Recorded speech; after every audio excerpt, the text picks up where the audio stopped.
இந்த மாதிரி 2 கை அளவுக்கு பாஸ்மதி ரைஸ் எடுத்துக்கோங்க, நல்லா வாஷ் பண்ணி. அப்புறம் ஒரு மீடியம் சைஸ் தக்காளி இந்த மாதிரி கட் பண்ணி எடுத்துக்கோங்க.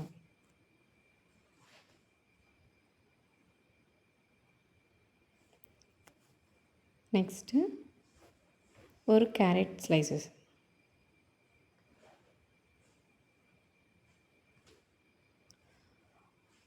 நான் வந்து 1 டே கேரட்டு, அப்புறம் 1 டே இதில் ப்ரொக்கோலி, 1 டே வந்து பொட்டேட்டோ, அந்த மாதிரி காலிஃப்ளவர்ஸ் அந்த மாதிரி எடுத்துக்கோங்க.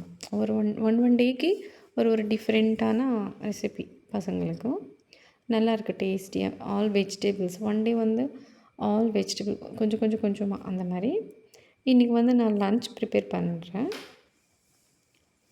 Tomato, carrot, beans only 3 ingredients நான் எடுத்துக்கிறேன். இப்போ வந்து 4-5 பீன்ஸ் எடுத்துக்கோங்க இந்த மாதிரி கட் பண்ணி.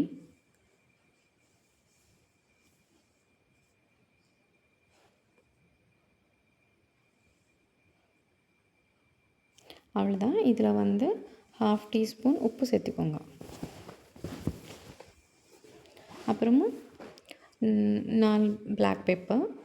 அப்புறம் இந்த அளவுக்கு ஒரு மீடியம் சைஸ் கிளாஸ் தண்ணி எடுத்துக்கோங்க. 2 கிளாஸ் தண்ணினா கரெக்டாக இருக்குது. இப்போது க்ளோஸ் பண்ணி ஸ்டவ் ஆன் பண்ணிக்கோங்க.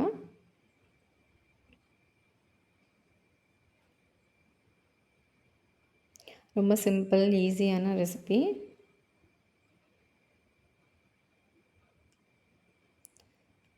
நான் வந்து எனக்கு ஒரு 5 விசில்ஸ் வரைக்கும் வந்துருச்சு. ஒரு 5 இல்லைன்னா 6 விசில்ஸ் வரைக்கும் இந்த அளவுக்கு நல்லா குக் ஆகிடும்.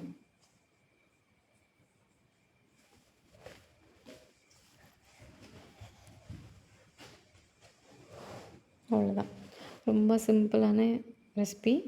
அப்புறம் ஓப்பன் பண்ணி நான் காட்டுறேன் பாருங்கள், எவ்வளோ சாஃப்டாக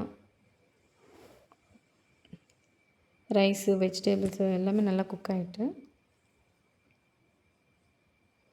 1 இயர் அபோவ் பேபிஸ்க்கு இப்படியே நீங்கள் கையில் மேஷ் பண்ணி ஃபீட் பண்ணக்கலாம், நல்லாயிருக்கு. ரொம்ப மந்த்ஸ் பேபிஸ்க்கு வந்து ரொம்ப சின்ன பேபிஸ்க்கு, மந்த்ஸ் பேபிஸ் இன்னும் ஒரு 7, 8 9th மந்த் அந்த மாதிரி பேபிஸ்க்கு வந்து நீங்கள் மிக்சியில் கிரைண்ட் பண்ணி எடுத்துக்கோங்க. இப்போ நான் வந்து ஒரு 3-4 டேபிள் ஸ்பூன் ஒரு பவுலில் எடுத்துகிட்டு இதில் வந்து 1/2 டீஸ்பூன் தான் கீ எடுத்துக்கோங்க. இது வந்து டைஜஸ்டிவ்க்கு நல்லாயிருக்கும் பசங்களுக்கு. ஸோ அதனால தான் டேஸ்டியாக இருக்கும், நல்லாயிருக்கும், டைஜஸ்டிவ் ஆகும். ஸோ அதனால தான் ரொம்ப ஈஸி. ஸோ பெப்பர் வந்தது அது நீங்கள் செப்பரேட் பண்ணுங்கள். தேங்க்ஸ் ஃபார் வாட்சிங். This is my first Tamil video. Like, share and subscribe.